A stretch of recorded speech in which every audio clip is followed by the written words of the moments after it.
Bonjour et bienvenue à Solas en français. Je suis Magali Boulet et je travaille chez Solas en France. Aujourd'hui, je souhaite vous parler de notre portail d'événements et j'ai souhaité scinder ce sujet en deux vidéos. Cette première vidéo, un peu plus théorique, et une seconde avec une démo. Aujourd'hui, je pense que tout le monde s'accorde à dire que pour réussir sa transformation digitale, il faut faire du temps réel. Et pour faire du temps réel, un des moyens est d'utiliser des échanges à base d'événements. Ou bien encore de faire des architectures EDA, Event Driven Architecture, c'est le terme que je vais utiliser dans le reste de cette vidéo. Le Gartner, par exemple, dans cette prédiction de tendance pour 2020, que ce soit le multi-experience, le cloud hybride ou encore le Edge Gateway, qui prend de plus en plus de pouvoir et de place, souligne l'importance d'échanges à base d'événements dans ces tendances. Et donc le portail d'événements est en liaison directe avec le déploiement d'architecture orientée événements pour soutenir ces tendances.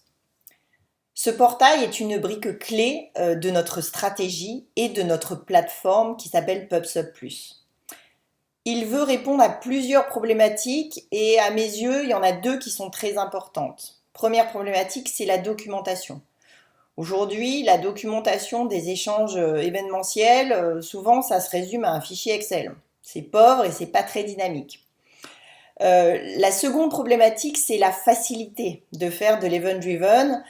On va pas se mentir, c'est pas si simple. En tous les cas, c'est moins naturel que de faire du requête-réponse. Donc le portail d'événements de Solas veut répondre à ces enjeux. Alors comment s'y est-on pris ? Eh bien, on a copié, ou plutôt on s'est inspiré de ce qui marche bien. Et ce qui marche bien, c'est le portail des API Gateway.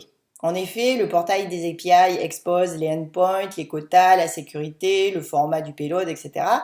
Et c'est de tout cela dont on a besoin pour apporter un petit peu de gouvernance dans l'adoption des architectures event-driven.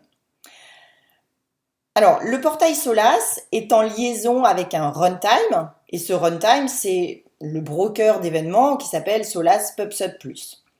Ce portail va avoir pour but d'apporter de la lisibilité sur les événements qui sont publiés et consommés, sur les applications qui les consomment ou qui les génèrent, mais il a aussi pour but d'offrir un espace communautaire de discussion et de permettre l'analyse de ces échanges d'événements.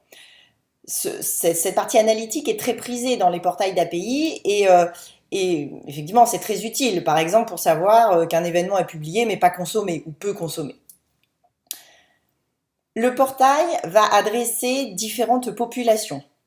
Bien évidemment, des architectes d'entreprise qui vont vouloir avoir une vue d'ensemble des échanges interapplicatifs, mais ce portail va aussi s'adresser à des profils développeurs. Par exemple, un développeur qui rejoindrait une nouvelle équipe va pouvoir utiliser le portail d'événements Solas pour comprendre les flux entre les applications.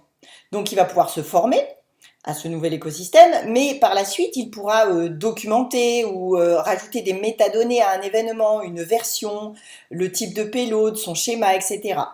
Donc formation, mais aussi il va pouvoir au fil du temps l'enrichir par son usage. Enfin, pour terminer cette vidéo, je voudrais dire deux mots sur Async API. Async API est une spécification qui vise à décrire, comme le fait OpenAPI, les API asynchrones. Et Solas a fait le choix de rejoindre cette spécification.